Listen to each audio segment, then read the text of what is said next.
You never thought you'd see the day, did you? Hey there, welcome back to Farmcraft. I'm John, and this is not a piece of junk. This is a 2021 Takeuchi TL6, and I actually own it. I bought this from my friends at Bennett Equipment in South Carolina. I'm going to tell you more about them later. They gave me quite a deal on this, I think. I actually bought it last fall, kind of before I was ready, but the deal came up and I had to take it because it was a good one. This is just a machine that's going to come in so handy for me and all the things I'm doing around here. For one job in particular, I'm going to put a bush hog on the front and be able to mow steep slopes, mow trails, be very maneuverable, that kind of stuff. I've never been able to do that before. So the first thing I want to do is get it power washed. And while I'm doing that, I'll tell you more about the machine. So this was owned by a landscaping business in South Carolina. They bought it from Bennett Equipment, used it for 3 years, and then decided to trade it in for a new one. It actually has new tracks on it. They were installed just before I bought it. It had just under 1,900 hours when I purchased it, and at some point in this video, I think I'll probably tell you what I paid for it. You can see it's definitely spent some time in the dirt. Pretty deep dirt, I would say.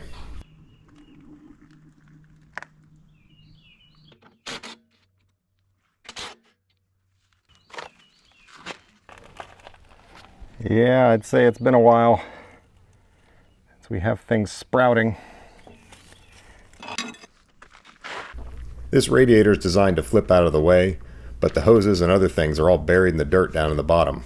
Let me get this all cleaned out.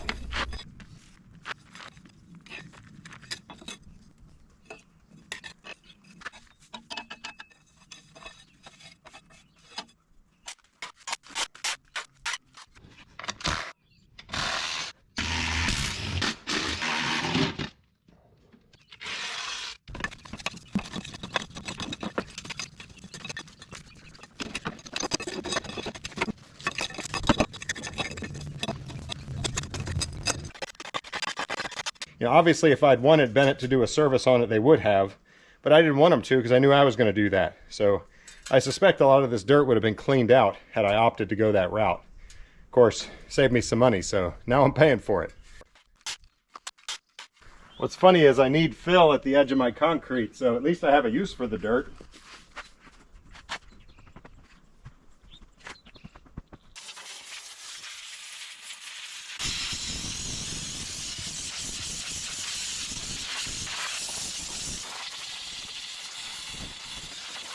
And you might be wondering why I'm not power washing yet. There's just so much dirt. Once you add water, it gets sticky and it just gets thrown everywhere. So I'm just trying to get the bulk of it out before I power wash. I think that's a good move. I don't know. What do you think? Now this is one thing that I actually like better on my old skid steer is the boom lock. When the boom goes up in the cab, you can reach back and hit a lever and it locks it. Here you have to do this thing. So that rides like that, and when you want to lock the boom, you take this handle out and it has this thing on the back, so it won't be able to pull out unless you hold that up and then pull it out. So now what's going to happen is when I pick the boom up, this is going to fall in once it gets past the gland and lock it, which is fine, but then in order to put it back down, you've got to come out and you've got to do that, which makes this spring push against the cylinder and pick it up enough that it can get along this and slide this back to this point. It just seems, I don't know, a little silly. I made a mistake here and put the handle back in because I didn't know what to do with it, and you'll see that gets in the way of this thing working. See there, the handle is pushing on the rod and not allowing that yellow thing to fall into position and block it. So it forces me to do the exact thing that they don't want me to do, which is getting under the boom when it's unsupported, which I had to do to get out of the door. Okay, that was my fault. Alright, so now it's safe. And now if you really want it safe, you can put this in and it can't come out. A little bit of user error.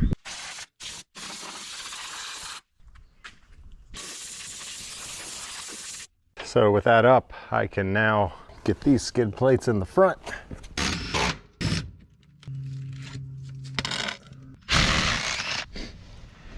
All right, there's clearly a bunch more dirt underneath, and I'm hoping if I tilt the cab, I'll have access to clean that out.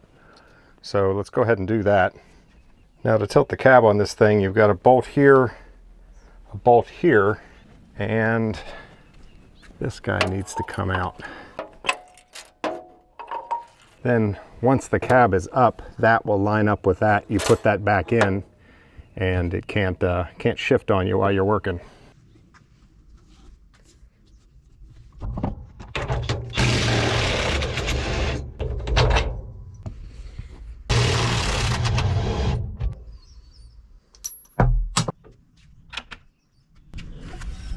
Wow.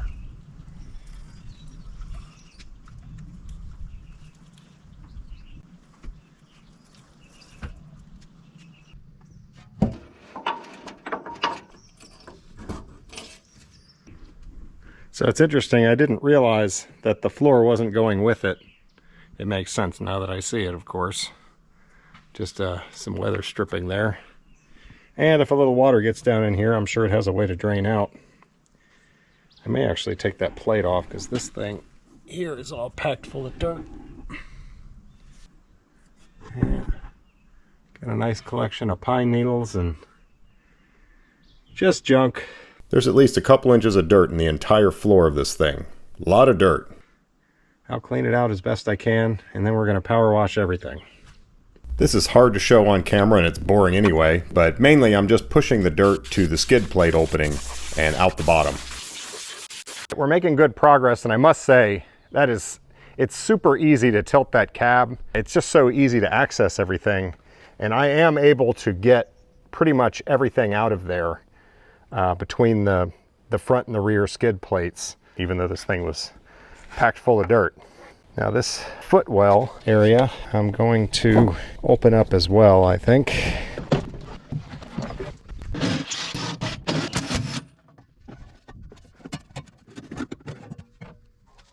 All right, this may be a waste of time, but there's so much dirt under here, I think, that I'm going to go ahead and take the this pedal off and unplug the wire. I think the wire is the only thing that's holding it. So I should be able to get that off of there. I really hate these Christmas tree fasteners. So here I pried two of them off and actually don't break them. The tricky thing here is there's three of them in the floor plate and they were put in from the other side. So I'm going to have to try to push those back through, and you can see how the wire comes through a hole in the plate. I have to remove that wire in order to remove the plate. So here I'm pushing the back side of that fastener back down through the plate. You got the first one, getting the second one, and then the third one. Then I can feed the wire down through, and the wire is no longer attached to the plate.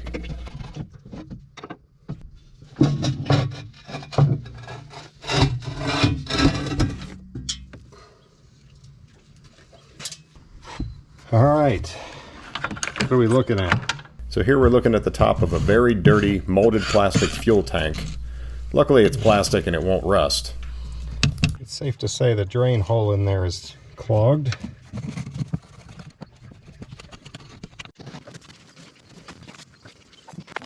And I don't know if I mentioned with this whole process, you know, there's a lot of dirt in here, but I'm really pleased that that's all there is. There's no oil, there's no grease, it's just dirt. So it cleans up pretty easy, and it's not, there's no indication of any leaks or anything. So that's great news. I'll take this any day. I also opened this up. That's the top of the hydraulic tank. And over here, this is the AC dryer and window washer stuff. And here's the battery. I need a new battery for it actually, so we're going to be replacing that. I just saw there's a bunch of pine needles in there. Let me see about getting that cover off. Just a fan. Obviously it's waterproof because it gets rained on all the time. So I will blow this out and then that'll be ready to power wash too. Yeah, lots of junk. All right, this is the exhaust, and I don't think it matters actually. Yeah, I'm pretty sure it doesn't if water goes in there, but just to be on the safe side, we're going to cover it, and that works whether that's open or closed. Okay, we are ready to do some washing.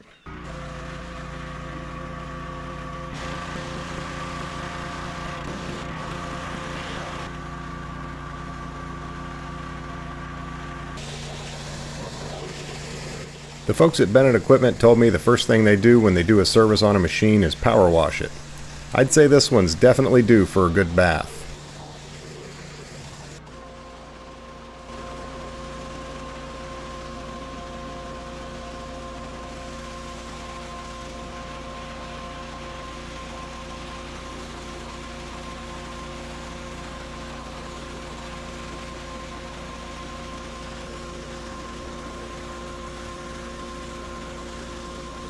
Yeah, so I learned when I was power washing Large Marge, once you get it loose, you just need to flush it off. And if you keep using the power washer, you keep throwing stuff everywhere and you never get anywhere. So it's all loose now, so I'm just trying to flush it out with regular pressure water instead of the high pressure stuff.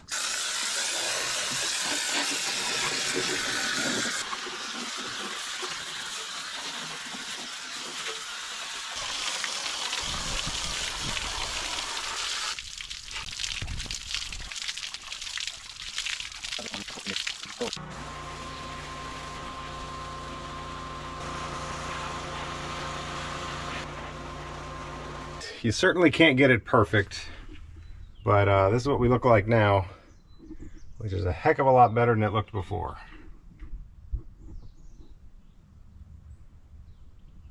Well, that all sure looks a lot better. I couldn't even see these hoses before, which I need to put them back in their little...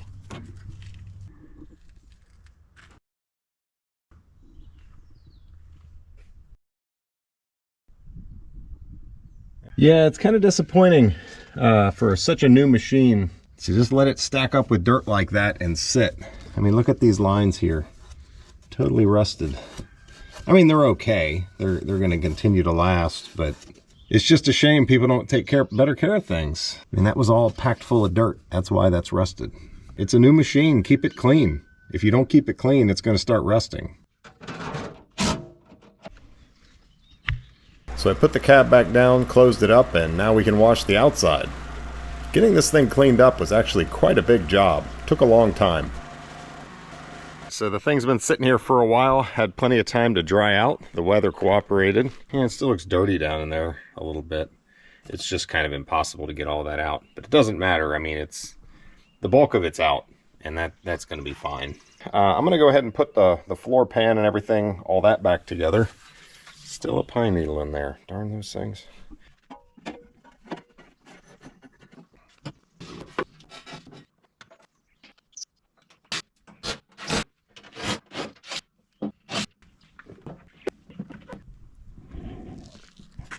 I got a new battery for it.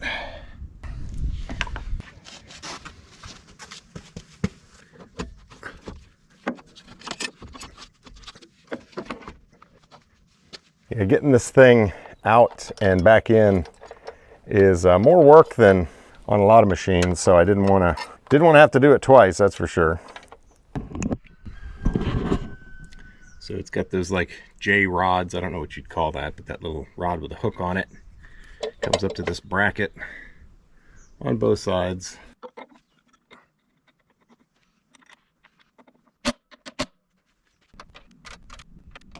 All right.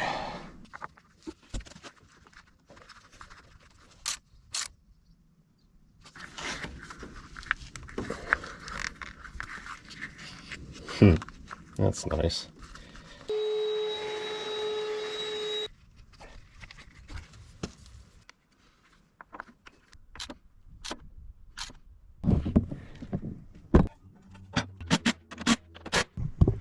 All right, now in theory, I ought to be able to set this up so that this will push itself out of the way. So you put the spring over that.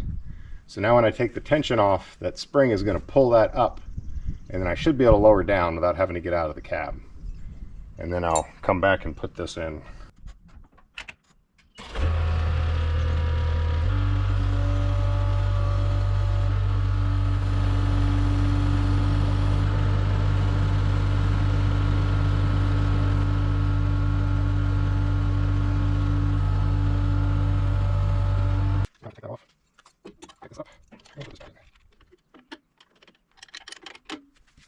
Really not too bad, but it just seems like having something in the cab, because, you know, there's room back there that you could just throw a pin out, something out here that's going to block the boom in the up position would be, it'd be better.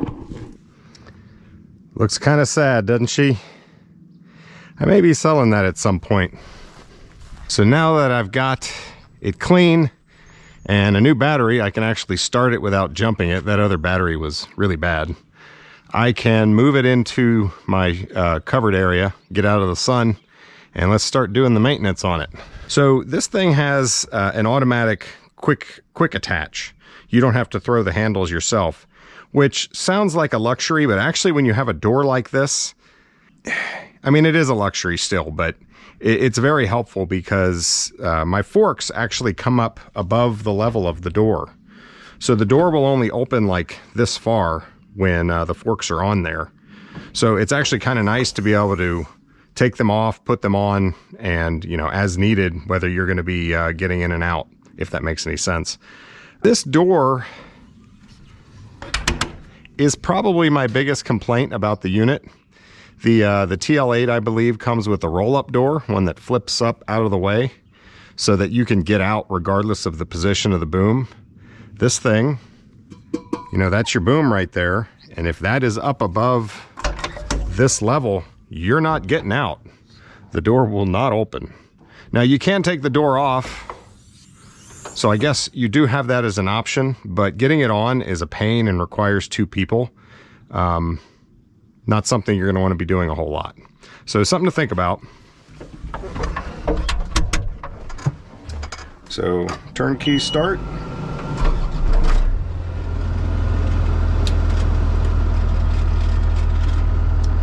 And then in order to use it, you got to put the safety bar down, and then you got to hit the green button. So now the hydraulics are unlocked, and you know, the simple joysticks, the left one controls your movement, the right one controls the boom and bucket. So if I pull back, the boom will go up, forwards, down, and then this is curl, and this is dump. That's all there is to that. And then this is forward, this is back, and then turning. Pretty simple. Now it does have a nice rear view mirror here, so you can probably see me with a stupid camera strapped to my head. But it's also got a screen here with a rear view camera, which you can't see because of the glare, but comes in really handy when you're backing up. So here you go. You know, if I needed to, say I was going to shovel some mulch or something, and I wanted to get out like this, well, good luck. I mean, you're not fitting through that. It automatically unlocks everything when you open the door. So you got to do that to go back to function. And then we'll go down. And it's got to be, it can be up a tiny bit, but it's got to be most of the way down. Yeah, see there, it's still hitting.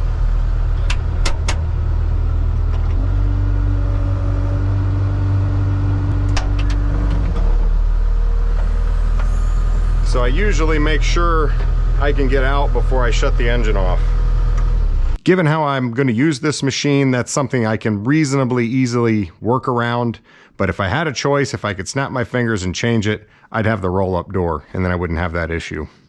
Now, there is a reason they put this door on here, and it's because this is their most compact unit. And that is really nice. It makes it very maneuverable. I can get it in areas that a bigger skid steer, you're just not going to be able to get in there. And yes, I do know it's a compact track loader, but I call it a skid steer like most people do where I live. There just isn't room in there to do a flip up door. The cab is too small for that. The TL8 is a foot taller than this unit. So this was actually designed to be able to fit underneath your standard garage door height. So when builders are working on garages, they can go in and spread stone and stuff with a unit like this, whereas a TL8 wouldn't fit. Yeah, look at that, I just noticed. I did notice there was quite a bit of oily stuff under the quick connects, and I thought, well, maybe it's just from connecting and disconnecting, but usually these flat-faced ones don't lose a lot of oil. So I was interested to see after washing it if I was going to see any evidence of leakage, and I do right there. This is something I do like. These are actually rebuildable. So there's just an O-ring and a backup ring in there. Bennett sent me replacements. And what they say to do, push this in, get sprayed with oil. Figured that was going to happen. Oh, it's going to run. Wonder how long it'll run like that. See, this is higher than the hydraulic tank, so it's just going to be what's in the line. Here we go. Using my 3 hands, you just stick a zip tie in there. That will hold it open.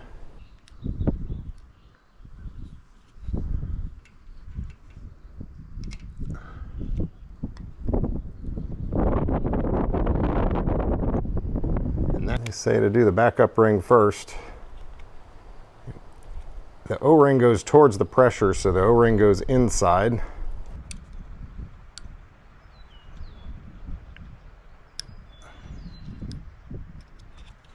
I want the O-ring to go past that backup ring and pop into the groove behind it.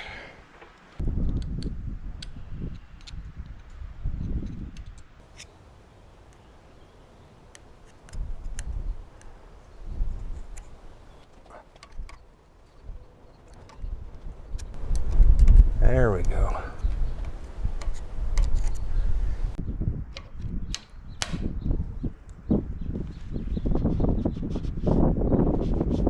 We will check on that later.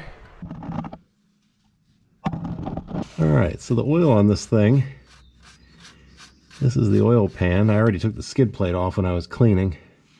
The oil doesn't come out until you screw this little guy on there that they give you with the machine.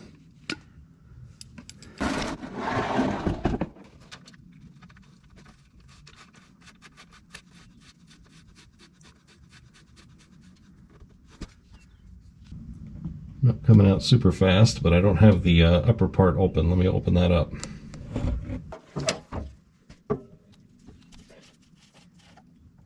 Still not rolling out of there, but that's all right. It'll come out. And right here is the oil filter.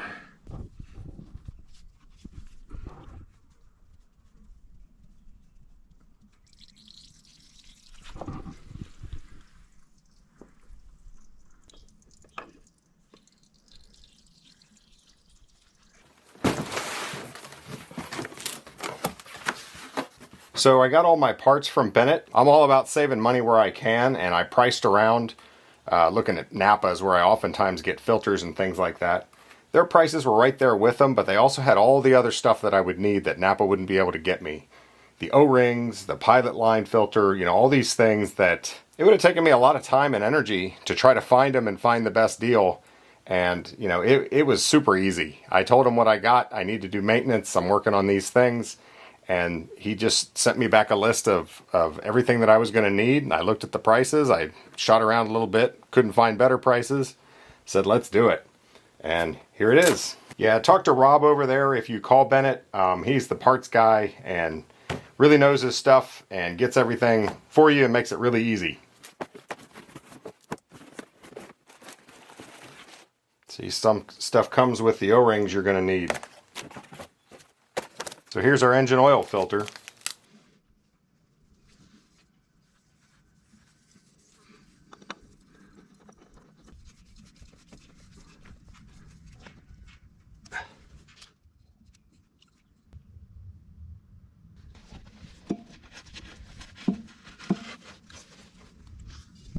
So the oil's draining really slow, so I'm just blowing a little bit of air in just to speed it up some.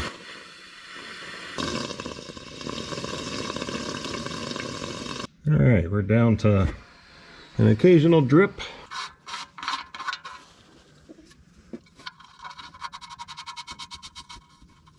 Well, I have to say that little system is pretty cool. I'm a fan of that. You don't even need a wrench or anything to drain the oil. The only negative thing I would say about that oil drain system is that you don't have a drain plug with a magnet to check for metal fragments or anything like that. So I would say, especially as the machine gets older, you probably should clean out your oil pan really well when you drain into it, just so you can get a look at it. 1900 hours. I'm not too worried about that Kubota engine at this point. I think it's fine. None of that stuff came out of that oil. That was all in the pan. All right, I'm using the synthetic Rotella T6. It takes 2 gallons. Pouring out of this 5-gallon bucket and knowing when to stop is going to be difficult. So I've got a clean container here. 2 gallons.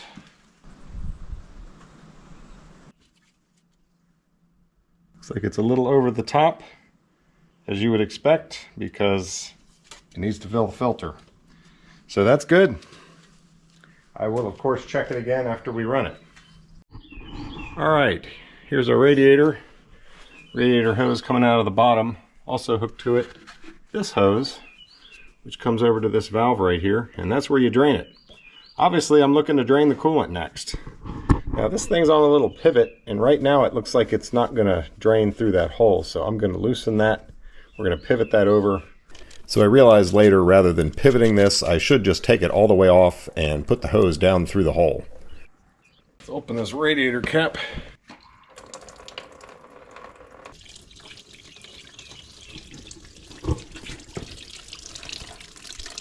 Thing wanted to spatter all over the place, so I just stuck a wire up in there, a thin wire. It's not blocking the flow, but it just makes it run better. I just realized I have a real easy view of this oil drain port. I could have done the whole thing from back here, even easier. I like that. Making it easy to do the maintenance is a good thing. And again, it's draining slow.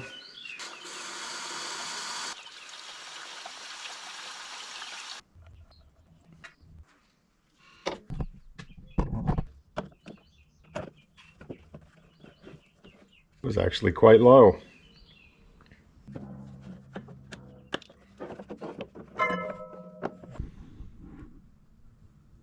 All right, this is just clean tap water.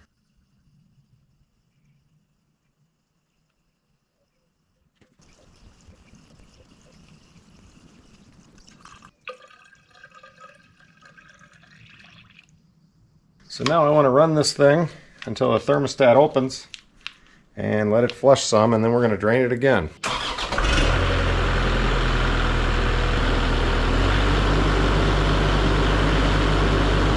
There's no way to run it at any speed but very low idle, because when they lock out the hydraulics, they put it in low.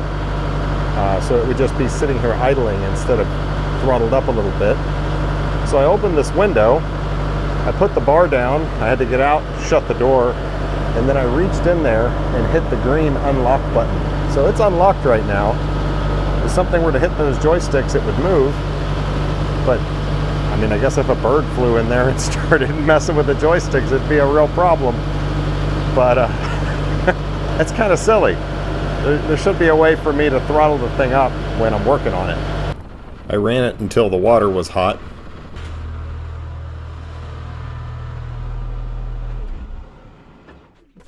And then drained it again. All right, now I'm going to run a system cleaner through it.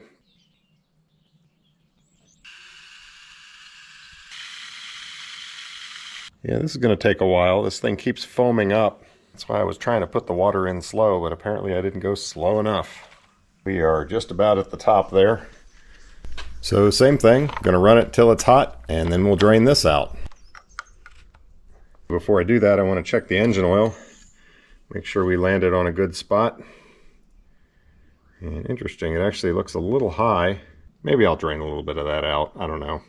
Actually, I will. I like to get the oil right so that I know if it's getting overfilled, if it's burning oil, that kind of stuff over time. So I'll just drain a little bit of it out, but I'll go ahead and do my radiator stuff first. Push that green button.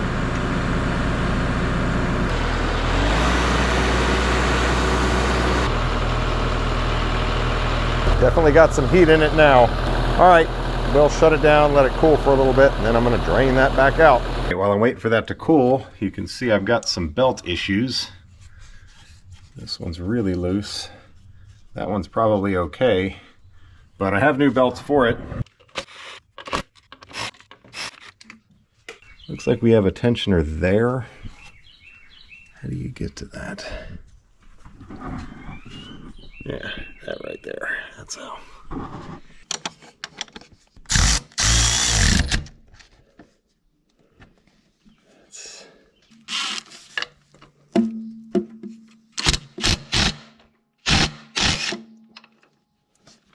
jam nut off. So now it'll loosen.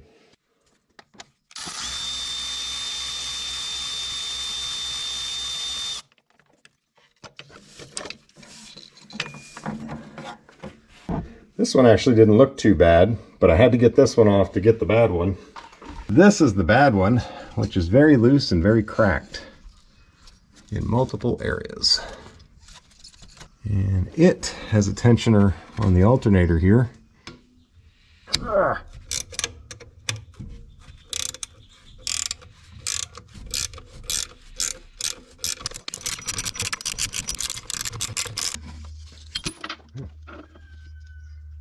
looky there. All right, new Kubota belt.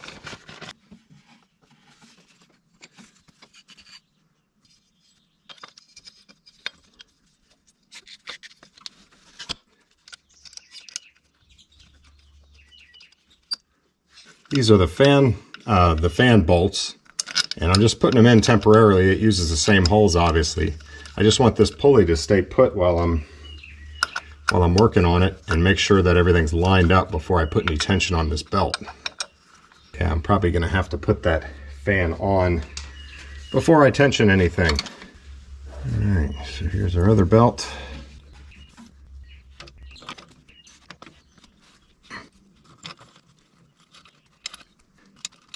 All right, now this one's the compressor belt, and it doesn't pull on that pulley, so I can go ahead and tension it.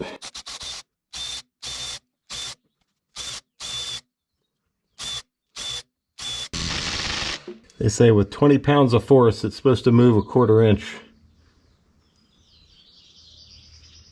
I'd say that's about right.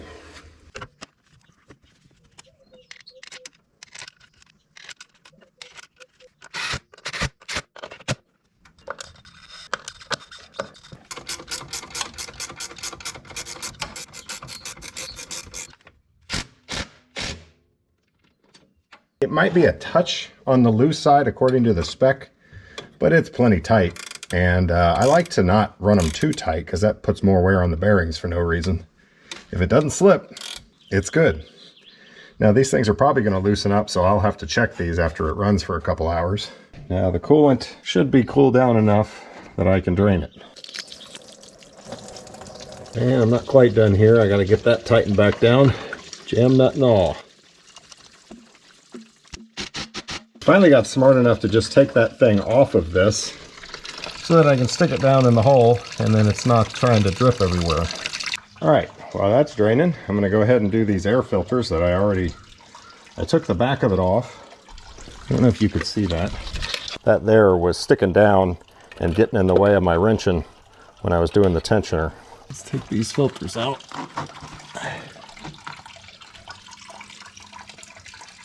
Doesn't look too bad. I can tell this thing's been run in some really dusty conditions, but this filter looks pretty good. So yeah, that tells me they've been doing some maintenance for sure. Let's see how this inner one looks. It's dirty too. So definitely need all that replaced. Now I'm going to leave that in there and blow that out because I want to get all that junk, all that dust and everything that's back in there out if I can.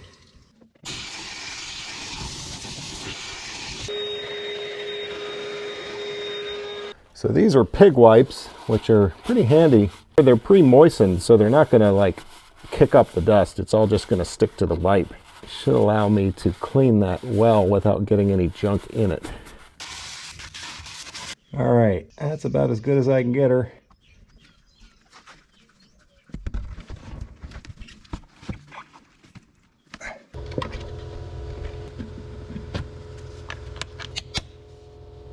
You know, this filter doesn't look too bad, but you can see that it's definitely yellowed. It's probably been blown out before because there's not that much in it right now.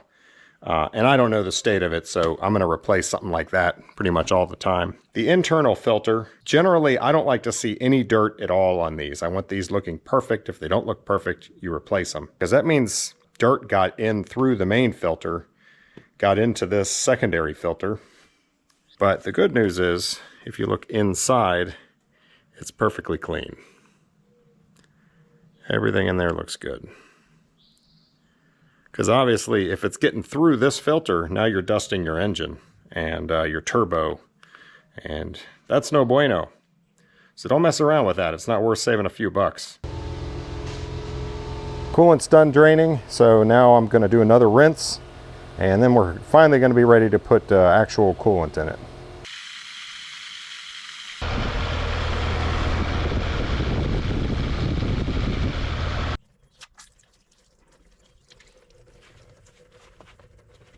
We are filling it back up, pre-diluted with this Xerox stuff by Valvoline. It's made for heavy-duty diesel engines.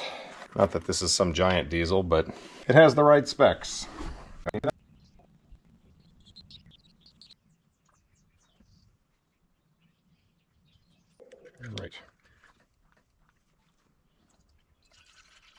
All right, we got it to the full mark. All right, I let a little of the oil out so you can see we're right on the money now. So that way I can kind of keep track of what's going on with it. Especially with these exhaust systems that are trying to limit the pollution, it's possible that it'll overfill the oil by putting diesel into it. We'll talk about the diesel particulate filter on here later. Two things I want to do behind this. This right here is the fuel filter, and then this down here is the oil separator, and this has to do with the exhaust. It is apparently separating any oil that gets through the combustion process from the exhaust. Something to that effect. It's not something I've come across before, so I don't really know much about them. But it's a maintenance item, and we're gonna replace the filter in there.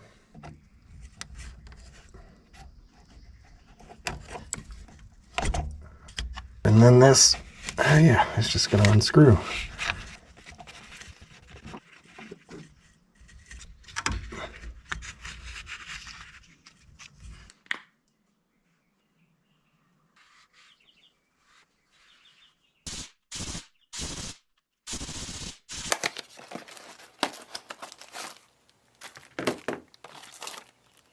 This is one of those parts you're just not going to find at Napa. So nice to be able to just call one place and get everything I need for this without all the headache.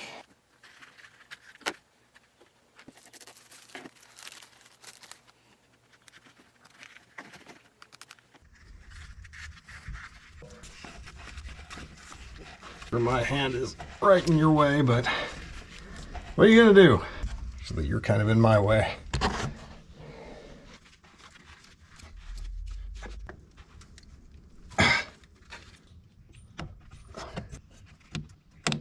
Next, fuel filter.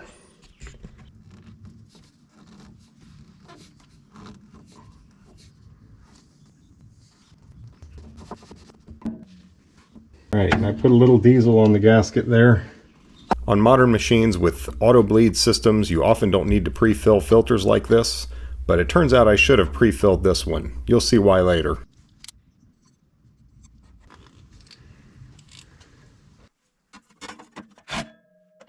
All right, now this is our fuel water separator, and usually these, if that ring that you can see, it looks pink on this one, is floating, then there's water in it. Maybe it's floating a little bit. Maybe that is what I'm seeing. There might be some water in there. Let's open it, see what drains out of it. I've already turned the valve off when I was doing the fuel filter.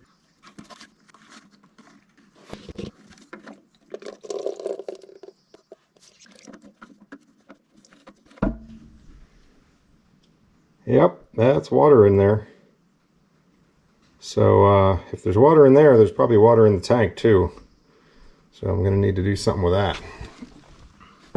But first, let's get this cleaned up.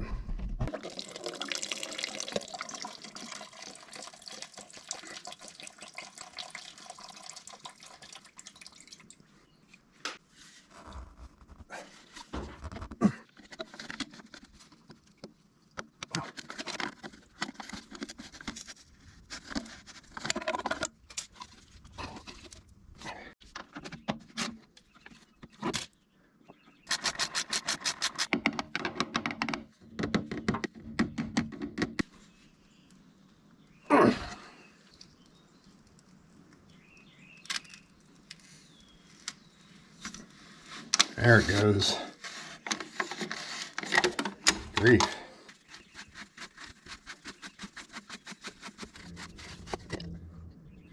And here we have a filter, a rusty filter.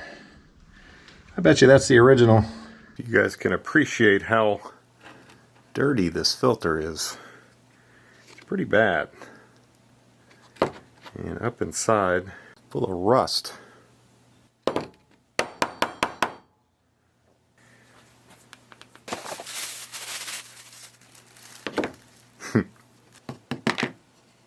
It's good looking stuff. Like snot.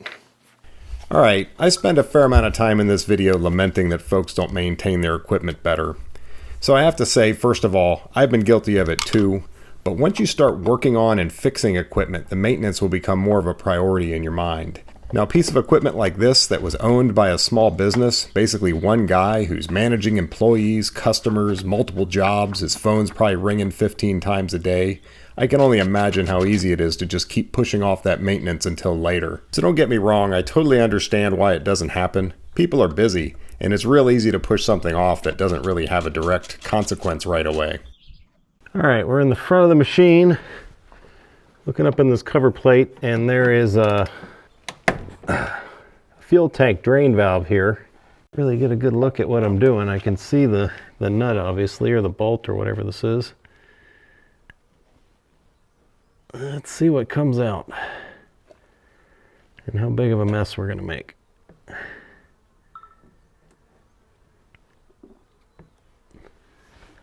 was a lot of resistance on unscrewing this bolt because the O-ring was jammed in against the threads and I couldn't do it by hand, so I'm using the ratchet.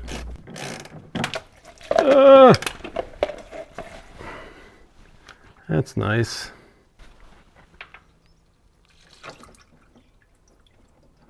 That could have been designed a little different to start giving you some drips before it just gushed.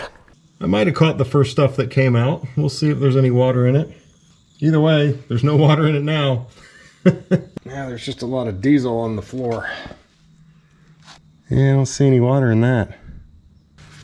Time for some pig mats. So while we're on the fuel, this is a good time to address this. This is one of my other big complaints on this machine. The fuel is always locked. You cannot take that off without the key. And of course, the key is in the ignition. So let me go get the key. But then even once you get it off, it's just in an awkward spot. Like the boom is right here. So your funnel is at a 45-degree angle. And it's just kind of a difficult area to fill. Now it'd be easy with a pump, you know, if you're pulling up to a gas station all the time. So I guess for guys that are using this for work, this makes sense. You're on a job site, you got a bunch of strangers around, you want your fuel cap locked at all times anyway. And then when you do fill it, you're filling it at a filling station. Well, you just take it off and use a pump, it'd be easy. But for me, I'm often filling this out of cans and pouring them. You need a funnel.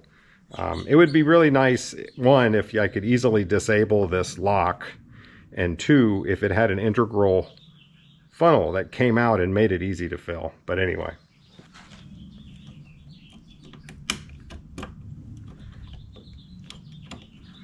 So you unlock it and you say, oh, well, just take the key out now. Well, you can't. You can't take the key out without locking it again. And now it won't screw on because it's locked. Kind of silly. You know, I might look and see if there's something I can do about that. Two Phillips heads right there.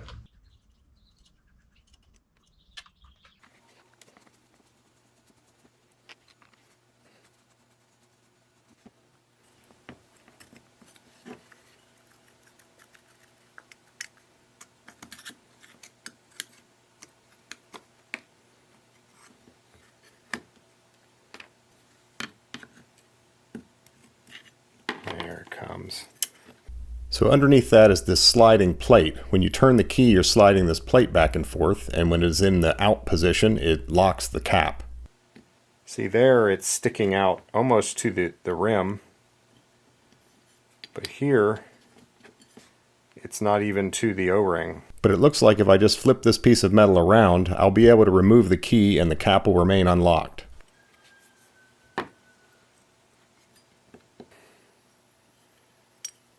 Guess it would need to be... Look at that. Somebody was thinking when they designed that. So you can disable it, but not ruin it. So I can always come back later and re-enable this lock if I ever need it.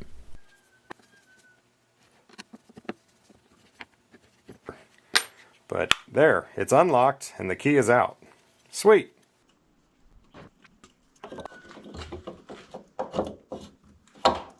There you go. Alright, so this is an auto bleed fuel system. So all I have to do is turn the key to the on position. It says leave it there for a minute and you should be good to go. So this should fill, and then the fuel filter that I changed up higher will also fill, and we should be able to start.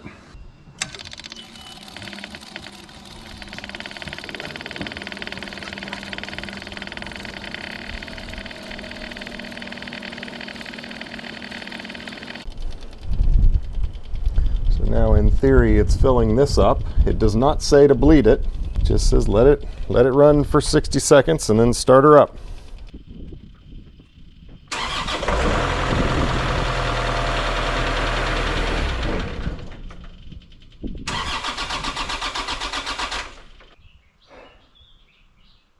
Let's try it again.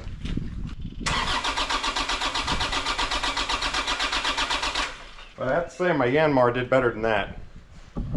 You can change all the filters on that thing and just turn the key. They all fill right up and it starts. I'm going to go turn the key on so the pump is pumping, and let's see if we get fuel to there. Yeah.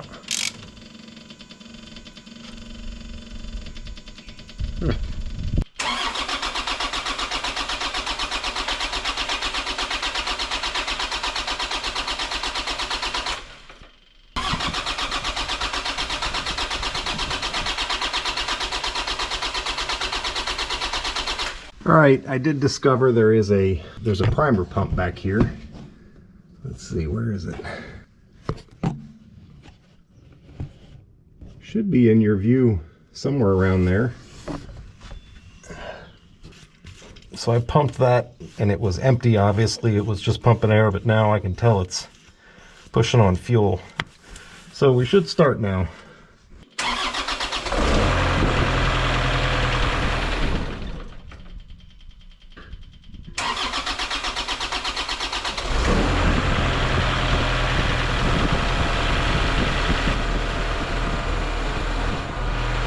It idles fine for a minute or so, so I get back in and try and throttle it up.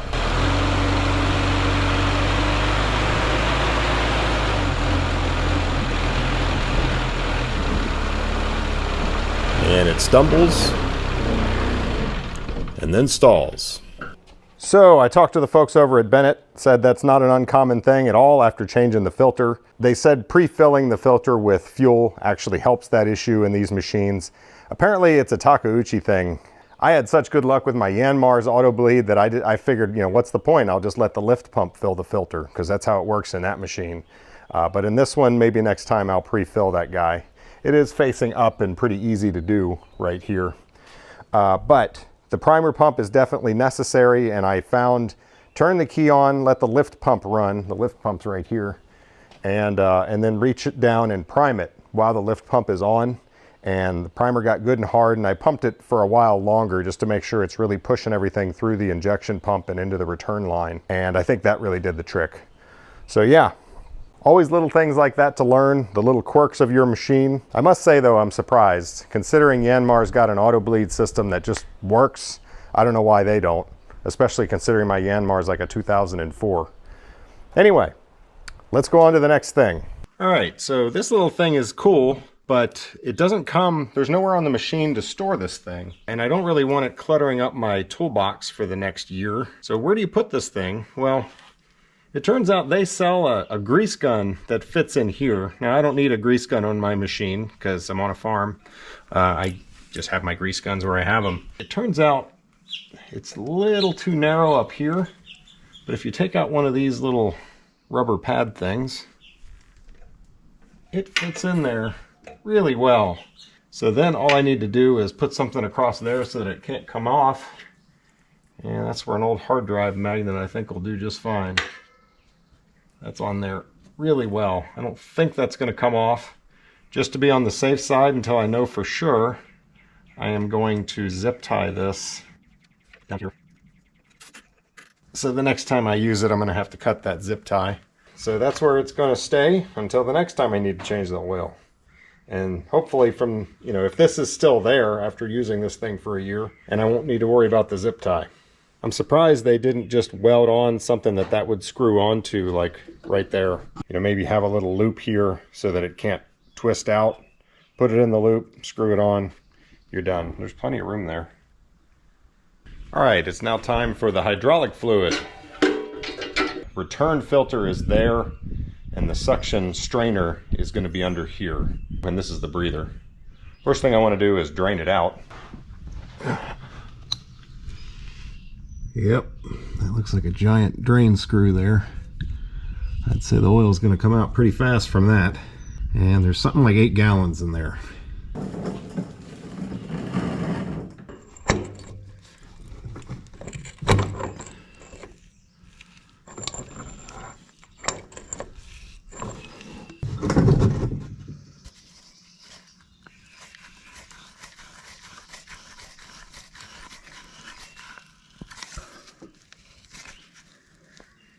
But of course the O-ring is sticking in the threads, making it hard to unscrew.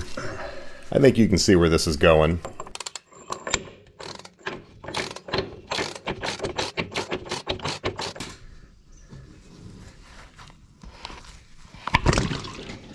Jeez.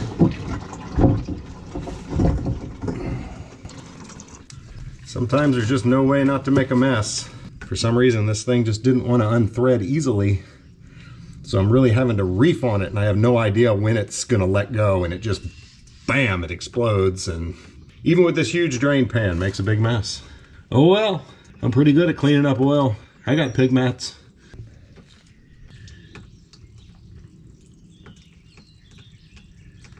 What are you going to do?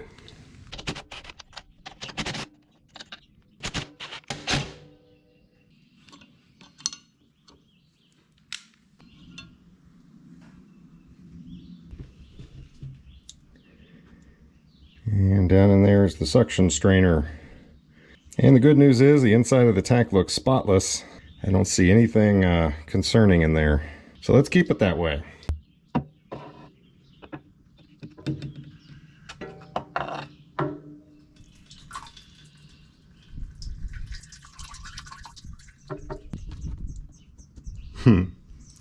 That's a nice fit. All right, at first glance, this strainer looks perfect, but if you look closely, I hope you guys can see, there are a few bits. I mean, there's 4 years of use on this thing, and there are some little bits of stuff down in the folds. I always wonder where that comes from.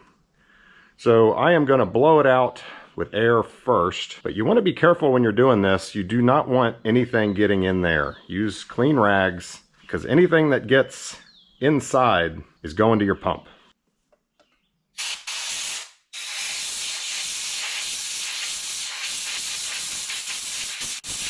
Yeah, there's still lots of junk stuck to that.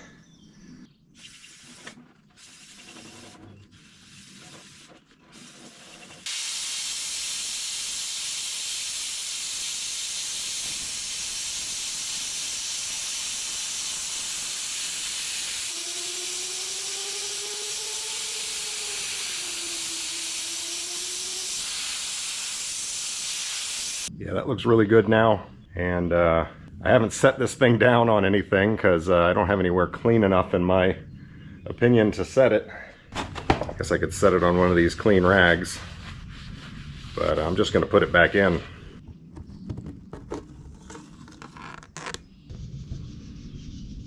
So that down in there is the output to the pump.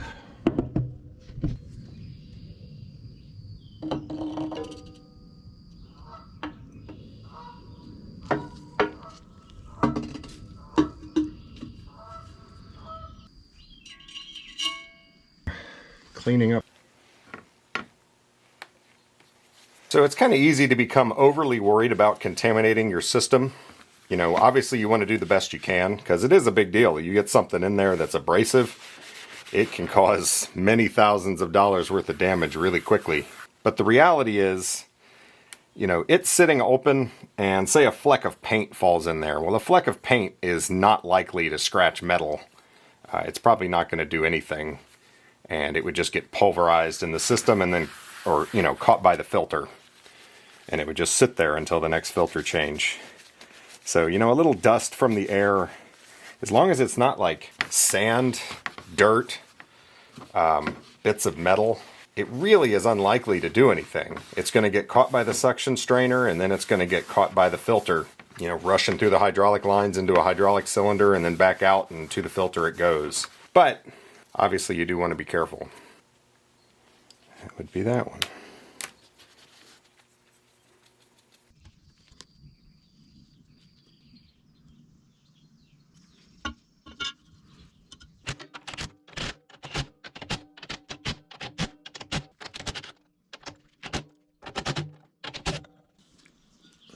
All right.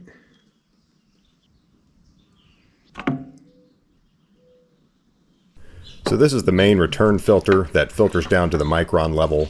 The suction strainer is really just a metal screen that's preventing anything big from going to the pump. This is what really gets all the tiny particles and everything out of the system. So that's a new O-ring going in. And a new filter.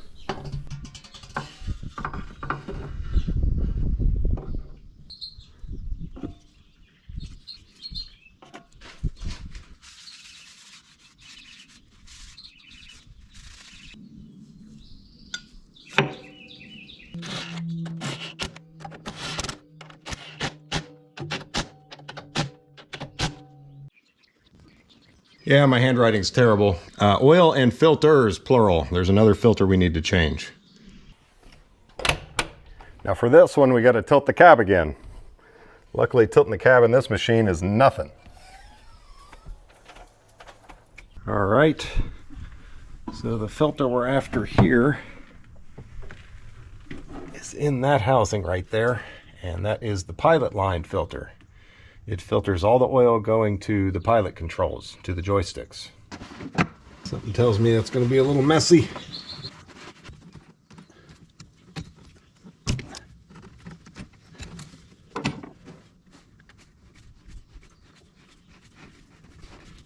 So what is the purpose of this filter? This filter just filters what's going to the controls, which in order to have very fine control, you want very tight tolerances. It's better to filter this more than just sending it to the main boom hydraulic cylinders.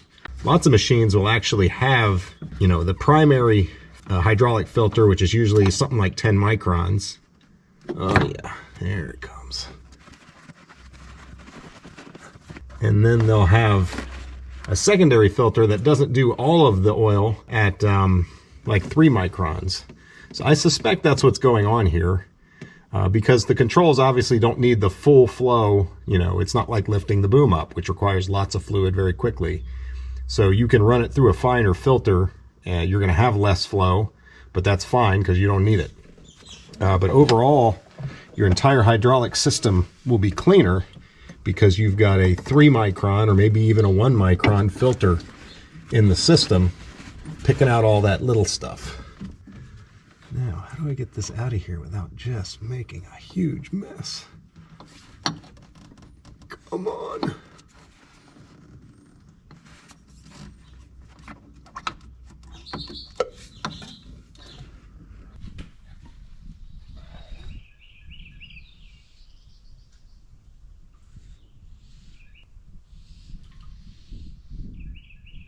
Spotless inside.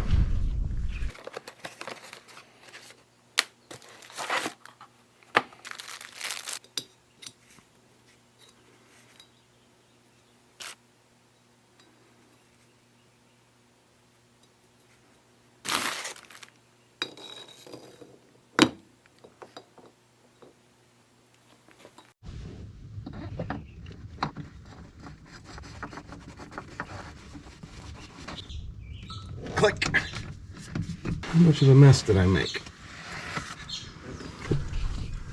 Not much. All right. All right, let's get some oil back in this thing. Diesel engine oil. Kind of interesting. 1030 or 1040. Well, there you go. Rotella T6 1030 ought to do the job.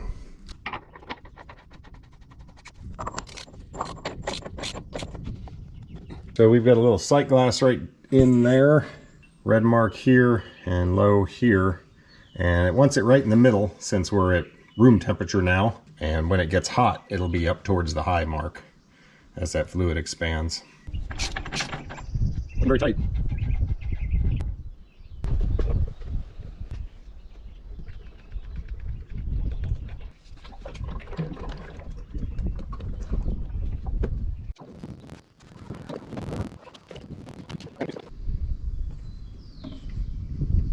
In fact, that might be it. I'm a little above half actually, higher than I intended to be, but it should go down. It's still got to fill that whole pilot line filter.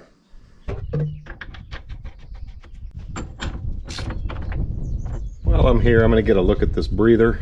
It's been running in such dusty conditions, I can't imagine it doesn't need a little cleaning.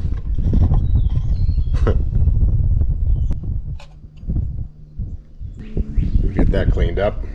All right, I talked to the folks over at Bennett. The breather is not in the manual, surprisingly. But this is not supposed to have oil in it. They often do because oil mists and splashes around while you're using it. So I'm just going to clean this out. And then this I'm just going to blow out with the air compressor, doing it from the inside out. And that'll be fine.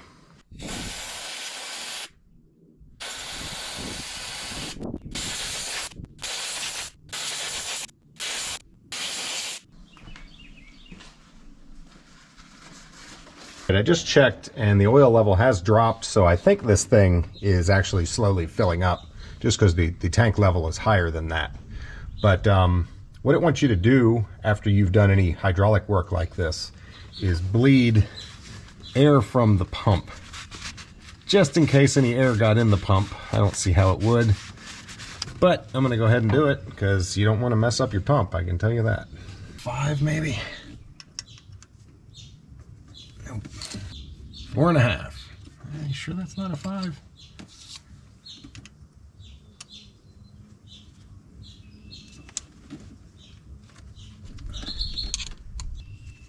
I don't like how loose that is. Maybe it's Imperial. Why wouldn't it be? Because that way I get to get up and go get my other set of wrenches. Because that's what I do. And 3/16 fits like a glove. Don't you love it? And it's tight.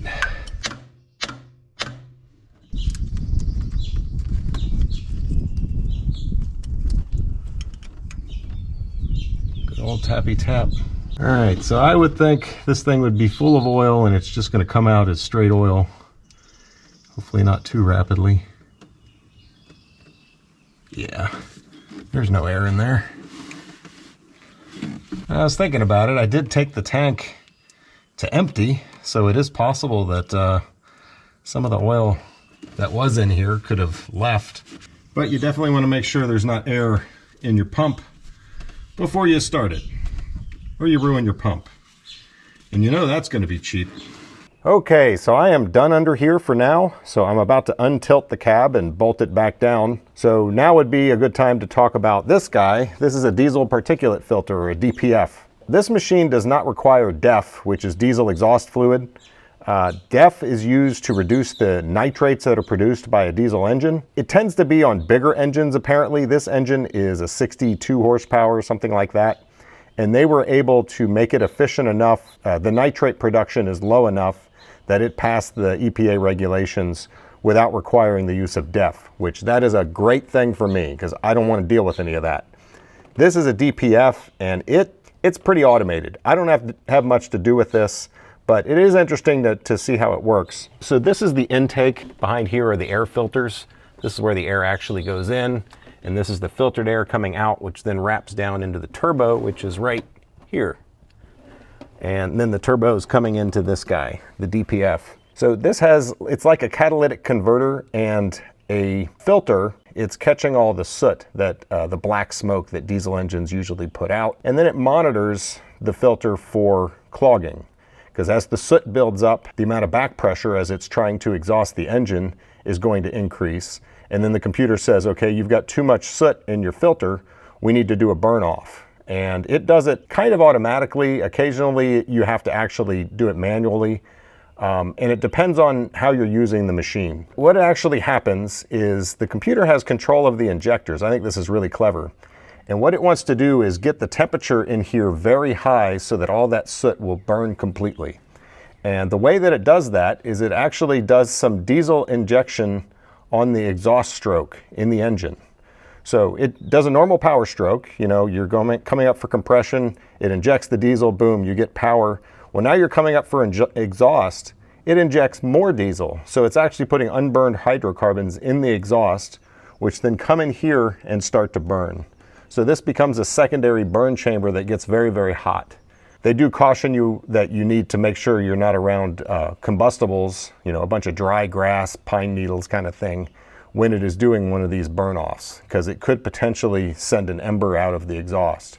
So then it does the burn off and it burns almost all of the soot. All that remains is a little bit of ash, and that will build up over time. They say after 6,000 hours, this guy's gonna need to be cleaned or replaced.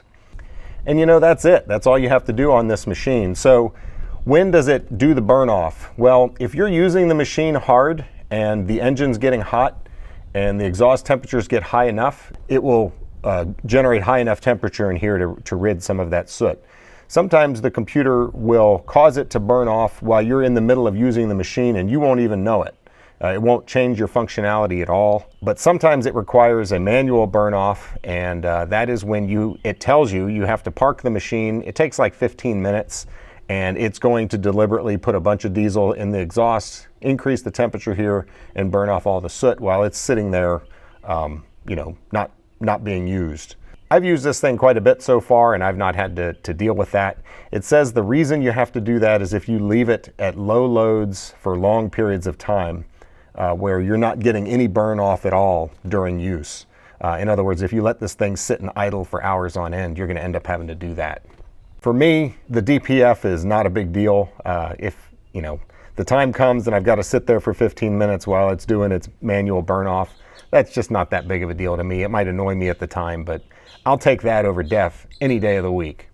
And 6,000 hours before you have to service the system, assuming it lasts that long, shoot, that's a lot of hours. You know, this thing's got 1,900 on it now, and you know, I'm going to be using it intermittently. I'll never get to 6,000 hours on this thing, I don't think. All right, let's get this thing buttoned up. We're done under here.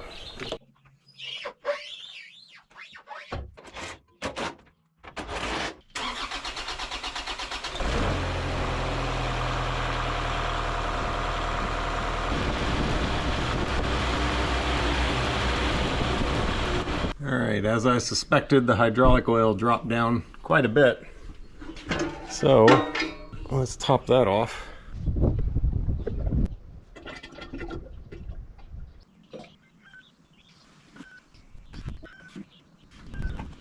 All right, that's where I'm gonna leave it. It's cold right now, so I think that'll be good. Once it gets hot, it should be up there. Door is held closed by a bolt.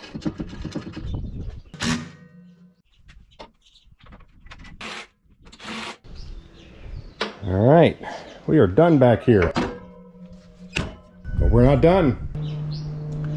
So right here we have a filter.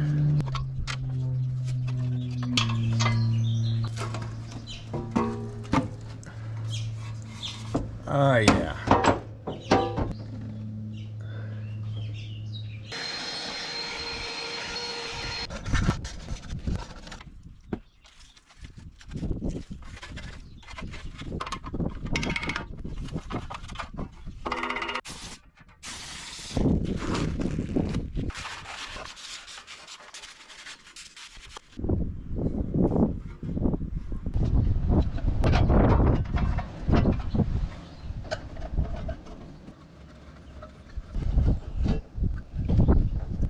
All right, there's one more filter in here.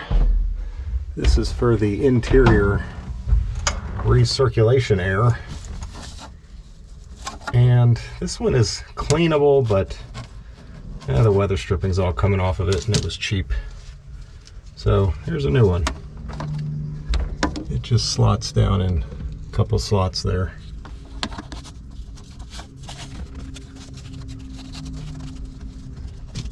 All right, I need to go get a bucket.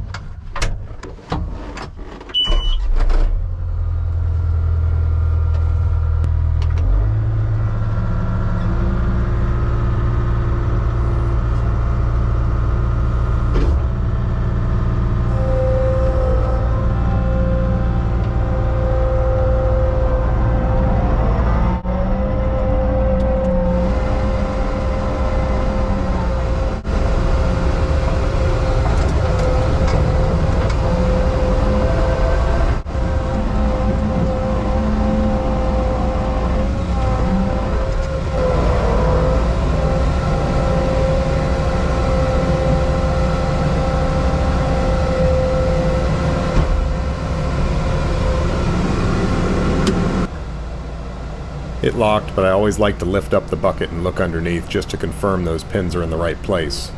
And they are.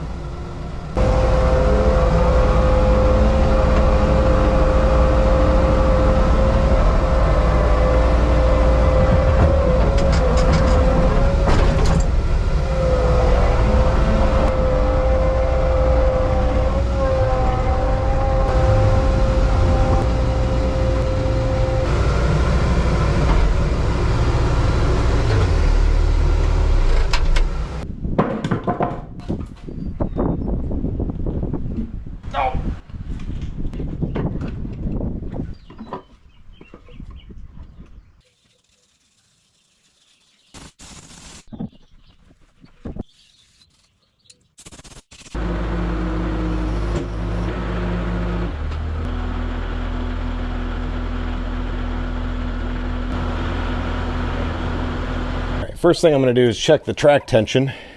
So you've got 4 rollers, so the midway point is right here. And I'm just going to use this as a straight edge. It's supposed to be between 15 and 30 millimeters. 25, so that's good.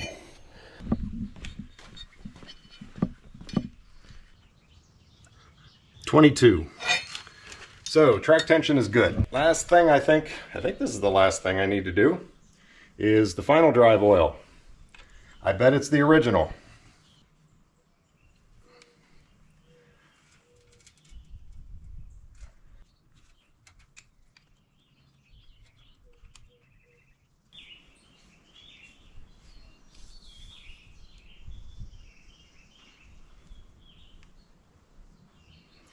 So that is the fill plug. This indicates the top of the oil level.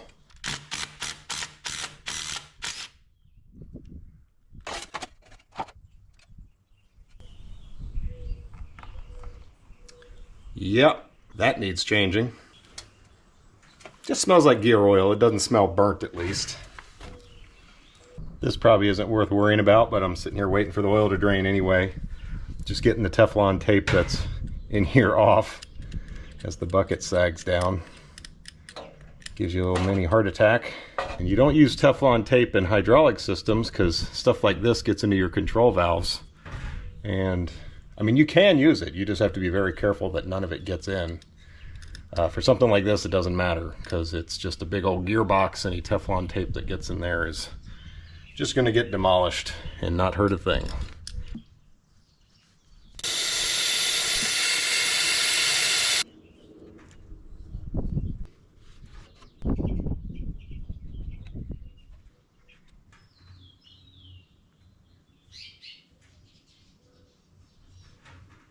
All right, so this just takes straight 90 weight. I had this on hand.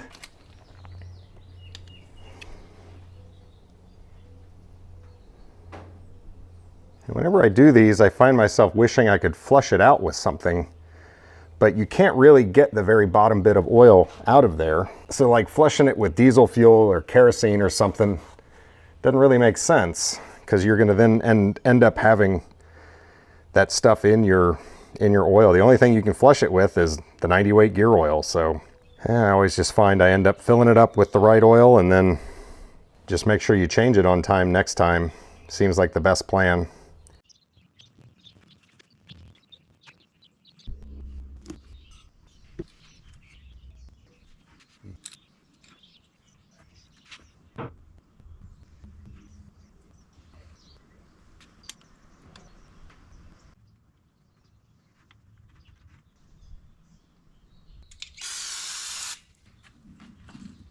All right, you guys probably noticed it was sagging while I was working on that gearbox, and I didn't think much of it. This is a perfect example of what I don't like about this door. I thought the bucket was sagging because the bucket was dumped in dump position, and I thought it was sagging there. It turns out it was the boom. So the boom was coming up. Well, I can no longer open the door. That's a real problem, and I've jacked it up now, and the boom did not go back down. There is a button in there you can push, but it's way back in there, and it's underneath the cover to let the boom down when the engine's not running. Maybe my long screwdriver or something and reach in there. Maybe I can let the boom down. The other option is to take the door off. Well, the quick release for the door is there. I don't think I could even reach in there and grab that. Obviously, I could take the hinge off here, 4 bolts. Again, that's a big heavy glass door it's just not so easy to deal with. See, you got one of these gas pistons here. So even if I take that off, that's still going to be attached, and I'm going to be fumbling around with that. This door is a problem. They needed a much more accessible way to let the boom down for cases just like this. It should be back here in the engine bay. Something that's always going to be accessible.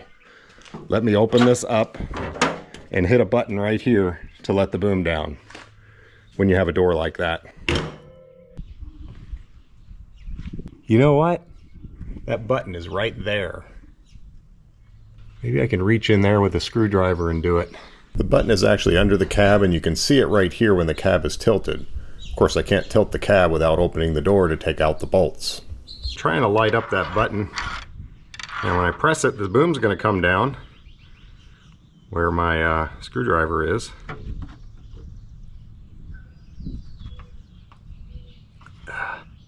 If I can press it from here. It doesn't seem to want to. So I've got this piece of bar that just barely fits in there. It's a little stiffer. Maybe it'll be able to push that. Yes. All right, we just went down and my door opened. So yeah, the door pops right off of there. You take that off, you pull that handle, and the door comes off. You disconnect the electric. I mean, if you're doing a lot of work where the door is going to be a problem, you can just take it off. It takes 2 people to put back on. It's not that hard, but it's a little annoying. Anyway, I'll shut up now. Obviously, I'm not a fan of the door.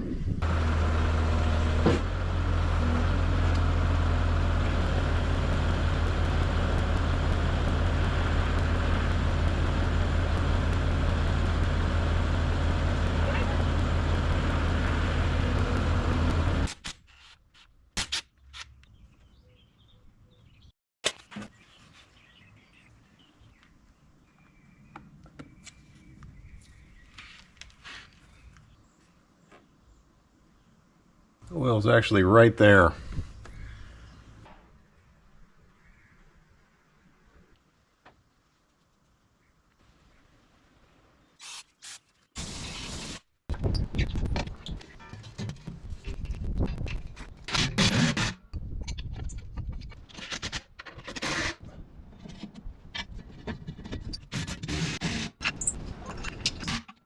I did check on our quick coupler rebuild after running the machine many times, and the results are no leaky. All right, guys, that's it. Full service with only 1 stone left unturned. There is one more thing that I would have liked to do, but my initial research is that it's just not worth all the trouble at this point with this much use on the machine. Maybe some of you guys have already been thinking this as you've watched me going through doing this full service. The answer, what I've left out is adjusting the engine valves. The engine bay is very cramped. There are many things in the way even to get to the valve covers. One source told me that you actually have to remove the heads to adjust the valves on this engine. That sounds crazy. I don't know, I need to look into that more. Maybe I'll do it in the future. I'd be curious to hear your comments if any of you know. But for now, the thing runs perfect, and it's pretty low hours. Many machines get used this much without having the valves adjusted, so I'm not going to worry about it too much. We got everything else done, and including all the filters and all the oil and everything that I had to buy, it was a little under $1,000 to do that full service. Not super cheap, but really not that bad. I asked the guys at Bennett what they would charge to do something like this, and the answer was $1,500. So, you know, that makes sense. They're getting paid for all their labor and everything, their overhead. $500 to do a full service on a machine, changing all the oils, all the filters. That's a pretty reasonable deal. And it's something you have to do. I mean, you can see how bad some of the filters and the oils were on this thing. If you just neglect it, you're going to end up paying more in the long run. I don't know why more people don't maintain their equipment properly. Anyway, I've got this thing ready to go, and you're definitely going to be seeing more of this guy in the future. What did I pay for it? I paid $28,000 for it. That was last fall, and I was actually a little under 1,900 hours at that point. No problems, except it needed some maintenance, and I think that was a pretty darn good deal. This machine new would be about $60,000. So yeah, I'm pretty happy with it. It's definitely going to be a frequent user here on the farm. Thanks for watching, guys. We'll see you on the next one. So how do you say that name? Takeuchi? Takeuchi? Takeuchi? Yeah, I'm still in middle school.